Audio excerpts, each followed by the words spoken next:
Good morning. Do you have the occasional bottle of wine, or perhaps more? How do you choose one when you're at the bottle shop? Is it the price point first? Is it the label? Give me a call, 1300 501 222, or text hash to 0448 922 604. How do you choose a bottle of wine? Well, we're going to meet a wine lover whose self-created video blog is getting international attention, but he might not fit the mould you'd expect of a wine connoisseur. That's in just a moment. First up, a quick look at the weather.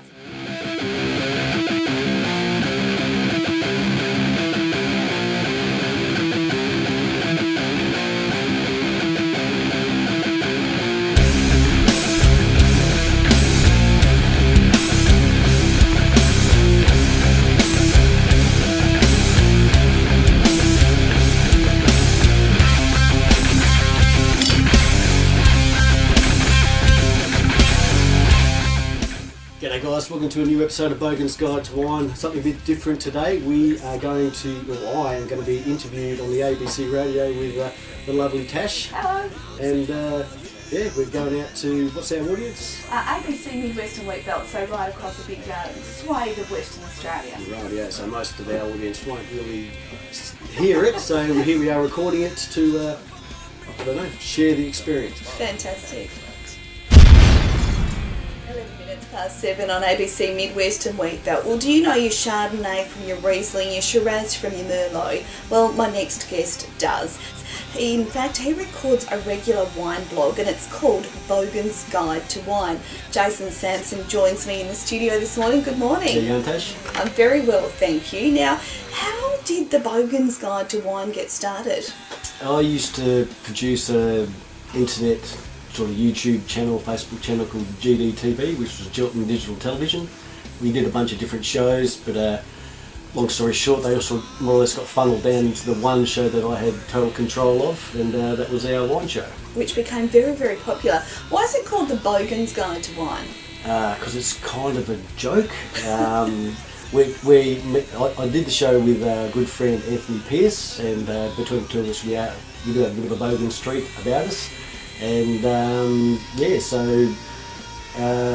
it's just not many bogans are into wine, so every wine show is very quite snobby, and what we do is the antithesis of that. So yeah. In terms of your presentation and stuff. Now you're based in Geraldton, but you're getting really widespread attention. You've almost got as many Facebook followers as the ABC Midwestern Wheatbelt. And I even saw it was mentioned in the US in a blog over there. Why do you think it's got that broad appeal? I think it's because we are not your typical wine show. We have been on some different media stuff. We've been on Today Tonight, we've been in WBN, which is the Wine Business Magazine. We were actually guest podcasters on a record podcast in Canada, and most recently there was a blog from the Napa Valley, which I was quite surprised. I was reached out to say, look, can I use you as a reference in this article, and read the article, and it turns out I actually inspired the whole article in the first place, which was a big surprise, pretty chuffed with that. And we're just branching out to, more or less we've got a larger international audience than we do particularly local, but we're Australia-wide, but yeah, not many people in Geraldton or this area really know even what we do, so it's interesting. Well, I'm going to ask you a little bit about local wines, but first I wanted to play you this little bit of comedy from Monty Python. That's some Monty Python, obviously, from a few years ago. Is it a fair portrayal of Australian wines? No, that would have been, I imagine, in the 70s it was produced. Particularly places like Margaret River, they only started making wine in the early to mid 70s. Mm-hmm. But now Australia produces some of the best wine on the planet. So yeah, that's a bit old school, but it is Monty Python. I like the fighting wine. I'm going to use that, I think, in a future show. We'll listen out for it. Now, we've been asking people what they look for when they do go to the bottle shop, and I must admit, I sort of get there, think, okay, this is how much I want to spend today, and I look for a nice label. Is that the best way to go about it? Starting in your budget is a good way to start, because you can go from $5 up to 500.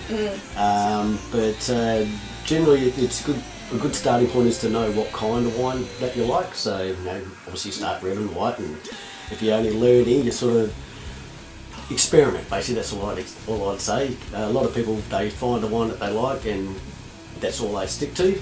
That's not what wine's about. That's not what wine is about. You know, there's so many different variables. You know, the region, the style, the year it was released. So yeah, you just got to experiment.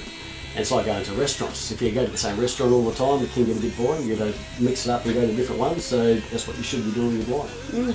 Can you get something decent for $10? $10 might be a little bit on the cheap end. 15 you should be able to get something, not offensive. But when you start getting into the really, $50 plus, I reckon it's negligible. If you pay up to $50, you're not going to get that much difference between that and the $500 bottle of wine, in my opinion. But I'm not educated. I just taught myself this kind of thing. So yeah. Yeah. And what do you look for? Is it just about taste, or are you looking for those things, like the flavours on the palate and the residue it leaves in the glass and that sort of thing? Well, that's how we sort of run it through the show. Each episode is there's episodes within the episode. So we start off, we introduce the bottle of wine that we're going to be trying. Then we discuss the labelling. We just talk about the design of that. So that's one factor that we can look at. Then we move into the colour, and we look at the colour and we play a bit of a game where we swirl the glass and see the legs come down, and then we just try to guess the alcohol content, because you can tell that by the legs if you have a bit of practice. Then we go onto the nose and we talk about the smell, and then onto the taste, which is more about your mouth feel and obvious flavour. And then we give our final verdict and rate it out of 10. So yeah, I'm pretty lucky in that we don't actually have to buy wine much anymore, because I get wine pretty much all sent to me every week for free. So that's a bit of a bonus. We don't make any money out of the show, but we get free wine. Well, that is a pretty good bonus. Now, someone's asking, are aerators any good? You put your bottle of, I think it's red, you put through an aerator, isn't it? Yeah. And into the glass. Is that going to turn your $15 bottle into a $500 bottle? Well, it won't do that, but it will give anyone a more of a fighting chance. The best thing you can do is probably decant your wine and have that sitting for up to 12 hours or possibly even overnight, because it gives the wine a chance to breathe and put its best foot forward. And aerators are like an accelerated version of doing that. So yeah. It is worthwhile. Well, I'm sorry that it's way too early for us to actually taste some wine this morning. Even for me. Hopefully next time we catch up it won't be quite this early, and we can do that together. Thank you very much for coming in this morning. Thanks, Tash. That's Jason Sampson from the Bogans Guide to Wine. There you go, guys. That's me on the radio. Till next time, this has been Bogans Guide to Wine. Get it in ya.